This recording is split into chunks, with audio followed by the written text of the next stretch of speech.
Ол оқиға былай болған. Ол осы қызық, былай қарасаң, бір жағы күлкілі, бір жағы не. Ол дедім, мен көкпарды неғымағам, естімегенмін, білмеймін. Мен ауылда өзім жүргем, қаңғырып, достарыма барып, сәл келі көтеріп. Сөйтсем, мен деді, оның алдында сен Союзның чемпион болып келдің ғой, Кавказға барып. Сен бұл аударыспаққа, көкпарға бәрден мен не шығаратын. Мен жас бала болдым. Сөйтіп, Алматының келіп, мен білет Қазақстан чемпионы екен. Сөйтіп, президент жаңағы кездесіп ағайынды ел боламыз деп, Ордабасы елді мекенінде жаңа той беріп атқан. Сол тойға шақырды мені. Жаңа районның спорт комитетінің Әзербайжанға айтқан, Алматыдан прямо соға приказ беріп. Ол байқұс автобуспенен артыс ішінде қыздар келіншектер бар. Іздеп жүр екен ол келіп. Мен білмеймін ол көкпарды бардым.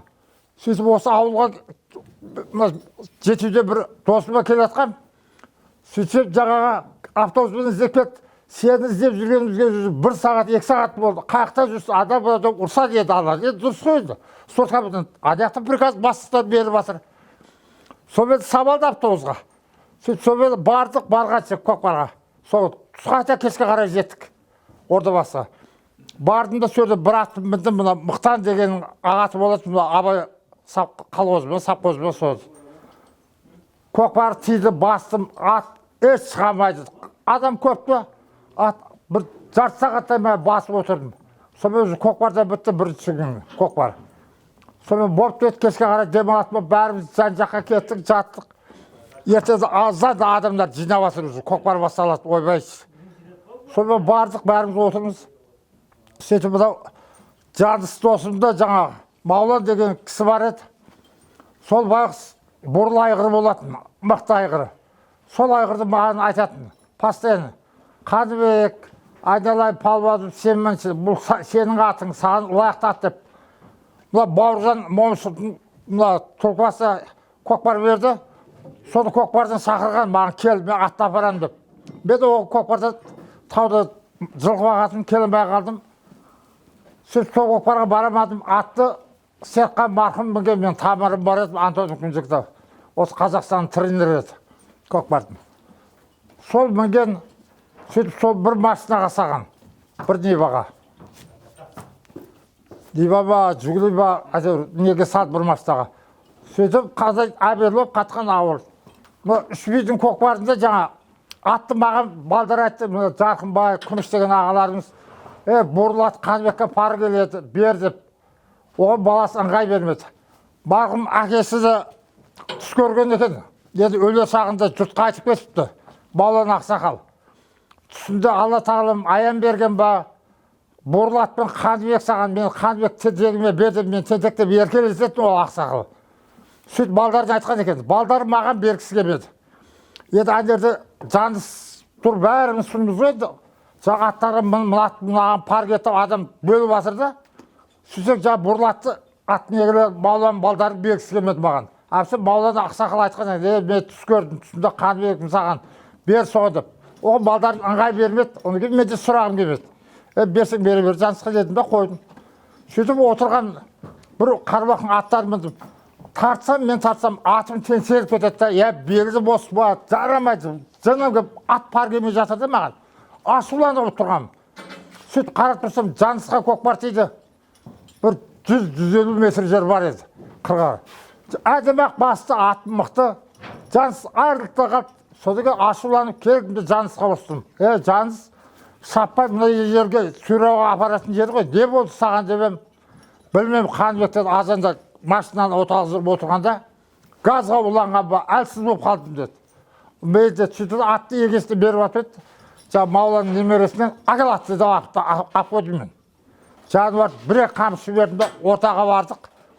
Адамдар жиналып жатыр, өтірік айтпайын бір 4000-5000 ат бар десем болады. Ат береді, мына басыма, ана басына ат тола ғой. Адам көп. Ортаға барып деген сол еді. Той басы атадыды, не атағанды білмеймін мен оны. Битті де жаңа өзінің баласына көтерісі берді. Ол резко жіпқа байлады. Сөйтті зұлдас, резко мен жабыстым. тартысып болады, жаңағы ортаға бір ат тұрып қалды, екінші жабысқан кезде жіппін жұлып алдым ғой бәрін. Сөйтіп жұлып алдым, сол кезде бастым. Алдым бар адамдар қалын, ат оя қарай кете алмайды. Атты сайға қарай бұрып, бір тұрылап алдым, өрге қарай салдым, мере қарай. Жануар ат еді, атпысына ат қой. Тартып атқадар сезмейді ғой. Әшейін соға секіріп кетті бірақ жануар екі алдыңа көтеріп ат, ерекше мал еді ол. Еді отырып, еді адам ана басыма, мерай танымай тұрмын да, тастайын десем. Мерайға келдім деп ат тоқтатам, сөйтсем бір балдар келеді. Көке шарсадыңыз ба, маған тастасаңыз дейді. Қаяқтан мен намыс өлтіріп барады, маған дүние емес өлді, атақпен намыс керек. Құлпыт шар деймін, жынданып отырмын. Бір қарасам анақта жалауды көтерді бұнақтамызды. Ат айқайладым соғыра, айғыр бақсы екі алдыңа көтеріп атады. Қазылар сияқтасын, жүзіп бартқан қазылар сияқты зарып барды. Барып тұр жерге келіп тоқтадым. Ажырасаң таста деді бала. Жадуар айғырға айқайлабым алдында көтпес ат. Бұрақ ұрды, орнынан айландып. Бәрін асыз берді ортан. Тастадым, шықпет салдым. Сол халық, салдар, халықтар көп, бәрі қуанып жаңа. Мәнде дағыз еркек қайырденсін деді. Күлқыбастан Мыңбай ауылынан Қалқожамбыл деген жерінде тұрам. Масаттың баласымын. Осындай деп бәрін айттым историялап. Сөт тұрым жаңа. Сөйтті жаңа той басы бір түйе бір кілемді әкелді. Сөйтіп бербет жаңа кілемді айғырдың үстіне жаптым. Сөйтіп түйенің сөзі саттыны жаңа шалдар көпшілік қой, мен жүз емес батасы керек. Құдай дедім, ақшаның бәрі сөзі тарат бере салдым. Сөйтіп тұрған кезде күміс деген ағамызбен Сейт деген жездеміз бар еді. Жүгіріп екеу келді, аттың үстінен мен жұлған gibi құшақтатты, аттан жұлып алды, көтеріп алған күйінше машинаға салды, әкетті дағады. Бізге салған атағың жетеді, абыройың жетеді. Дүниенің де бәрінде шеше саған көз тиеді деп. Ей, көректі аяғына сін дедім де, бұл үшінші салым, енді төрт салым бола ма, болмай ма, көрек дедім. Оған шыдатып әкетіп қалды. Сөйтсем, артынан негізінде салдым мен естігенде жоқ ма? Кейін есі батырдым жұрттардан. 9 аталған екен. 9 түйе, 9 тай, 9 қарамал, 9 қой, 9 ескі, 9 кілем, сондай 9 сөз аталған екен. Аттың егі саған, сөйттерде Құдай таратқан, ауылына кеп Құдай берген. Әні сондай тарих болған. Қай жылы ата бұл? Үш президент болды. 90, қатың болсам 91. Сол жылдары. Осы үш ағайынды ел боламыз деп Назарбаев, Карим, Ақаев үшеуін неған кезі ғой. Сол 91 жылы. Болатын баладың дейді. Бетін қақпа, белін бұу дейді ғой. Қазақ атамыз айтқандай. Ол соғысыларды айтатын. Айналай сен болашағың бар. Баладес, үстіп ынталан, сенен шығат бірлі деп. Қайта сөз жәрдемінің өзі қандай күш береді. Мысалы, Жанболат деген жездеміз болды. Ол да сөйтіп, осы жылы сөз сөйлейді адамға. Жерге қайда, ой, сенен түк шықпайды деп айтпайды қайда. Наоборот, шығады осы балады. Адамның өмірге деген жаңа, көкпарға деген несі ашылады да. Оларға барыңды тастап шабасы да. Мен қазір өзім таңқаламын, қазір бұрынғылардың. Бұрын сапқан жұрттар айтады. Үш аттың үстінде тұрып секіретін дейді. Үшінші аттан барып сол. Соқтыңдан барып тартып алады екен. Сол аттардың үстіне барып сыпырып аласың дейді. Сода екі аттың үстіне болсын, аяғыңа ілініп қалады дейді. Жерге еңкейгенде де сүйеді ғой, екі аттың үстіне аяғыңа іліп тұрып, екі қолын жерді сипалап жүресің дейді. Ал қазіргілер білмейді ме? Еңкейіп ол қорқа ма? Қазірлерге білмейді ме? Әкеліске көкпар саптым дейді. Бүйтіп қарасаң, қазірлерге осы ма кем толмайсың. Не ол? Біреу әперсе, бүйтіп қарасаң, оның тазасы келгенде, мысалы, қазақ деген атымызға намыста, қатындарды сабады ғой. Не қатындарға көтеріп берсе, ойлап, байлап берсе, ол жақсысы қорса баса, тиме, тисең өлтіреміз деп қорқып тұрса, оны қатында барады ғой. Біреу атың жетектейді, қорса баса, ол не сапқанша саппай қойсын онда. Сөйтіп саптым деп, баяғыда біреу айтқан екен, бір ақсақалымыз. Баласы бағып жаңада үстіп көкпар сабынбайтын бір бәледі.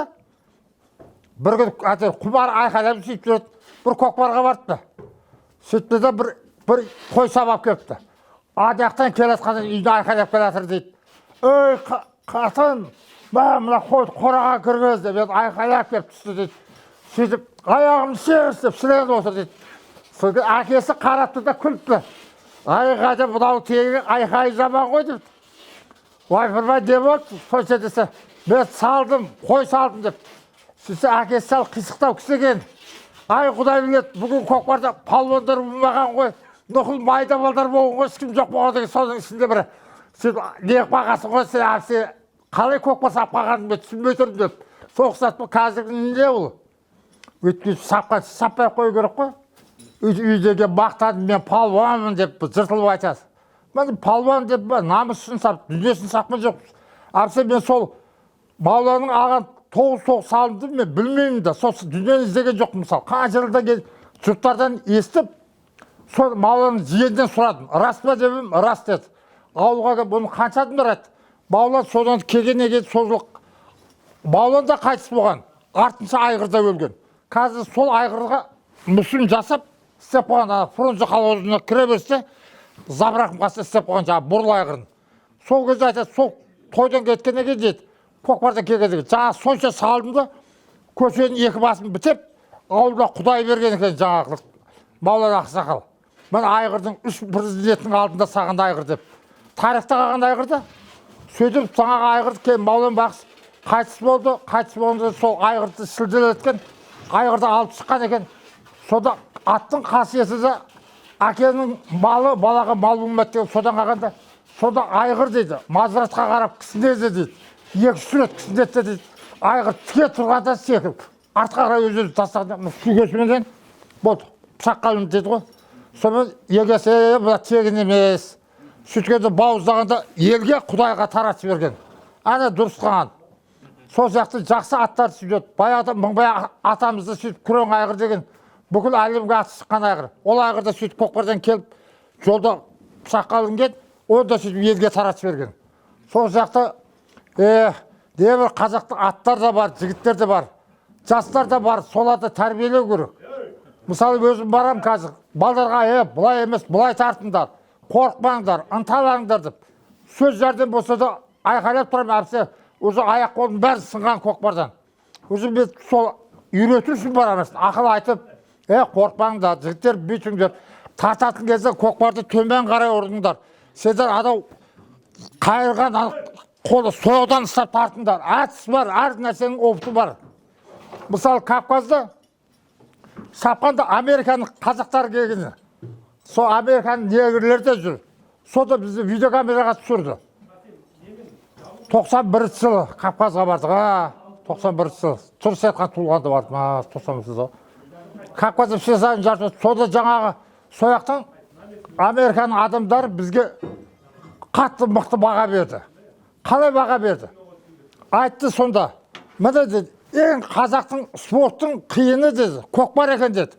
Сонда скоростой атта келесің, ең кейіп бір-бірін соғып қаққанда доданың үстіне атам өліп те кетеді мына жағдайда. Міне нағыз қазақтың спорт деген. Анау штангистердің, ана футболистердің далбаса деді, ол жаяда жүгіріп алып, ана қолда тұрып алып, штанг көтеріп күрескендер. Міне сол сияқты ол спорттың ең қиыны. Сөйтіп олар бізді Америкаға шақырмақшы болған. Кейін біздің тренеріміз Серқан марқұм қайтыс болды. Қазақ деген ипподром директор бар еді. Ол бақсы жұмыстан шығып кетті. Кейін біз сборный команда бұтыс болып кетті ғой. Кейін дауыл командасы болды. Дауыл командасы да шаптық. Сол сияқты адамдар болады өмірде. Бұл өмірдің несі көп қой, сол шындықты айтатын адам жоқ қой. Қазір турасын айтасың, туғаныңа жақпайсың. Қазірлердің бәрі көбісі дүние қор болып кеткен ғой. Ойлағанды дүние, адам деген бар қоса намыс керек. Мен осынша қанша машина салдым, қанша не салдым. 1 грамм салындамайтын. Қайта маған өздері мәдет, маған атақтың өзі жетеді деймін. Мен атақ үшін біз дүниесін сапқан жоқпыз. Қазірлер ғой дүние үшін төбелесіп, қырылысып кетеді болмайтын нәрсе үшін.